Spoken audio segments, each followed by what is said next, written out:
Hi, ഇതാണ് ratchet outer. അപ്പം ഇതൊക്കെ ഇതിൻ്റെതായ ഈ പിന്നിലൊക്കെ തേയ്മാനമൊക്കെ വന്നു കഴിഞ്ഞാൽ, ഈ പിന്നല്ല, ഈ ബാക്കിൽ കാണുന്ന ഈ പിന്നിനൊക്കെ തേയ്മാനം വരും.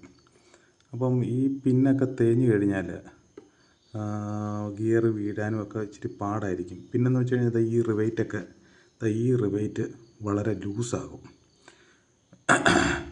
പിന്നെ ഇതെന്ന് പറയുന്നത് റാച്ചറ്റ് ഇന്നറാണ്. റാച്ചറ്റ് ഇന്നറിൻ്റെ ഈ പല്ലൊക്കെ, ഇത് നല്ല സാധനമാണ് കേട്ടോ, ഇത് പോയിട്ടൊന്നുമില്ല. ഇതിൻ്റെ ഈ പല്ലൊക്കെ തേഞ്ഞ് ഗിയർ സ്ലിപ്പാകാനും ഒക്കെ ചാൻസ് ഉണ്ട്. അപ്പോൾ എപ്പോഴും പഴയ വണ്ടികൾ, ഇപ്പോൾ 80 മോഡലോ അല്ലെങ്കിൽ 75 മോഡലോ ഒക്കെ ആണെന്നുണ്ടെങ്കിൽ ഇതൊക്കെ ഒന്ന് ചെക്ക് ചെയ്യുന്നത് നന്നായിരിക്കും. പിന്നെ ഇതിന് വില വലിയ വിലയൊന്നുമില്ല. 170 രൂപയ്ക്ക് ഈ സാധനം, ഈ ഒരു ഔട്ടർ റാച്ചറ്റൊക്കെ കിട്ടും. 170 രൂപ കണ്ടേ ഉള്ളൂ.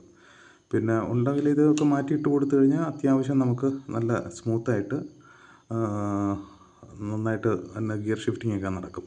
പിന്നെ ഗിയർ ബോക്സിൻ്റെ കണ്ടീഷനും ഇത് നോക്കണം കേട്ടോ. ഓക്കെ, ഇത്രയേ ഉള്ളൂ.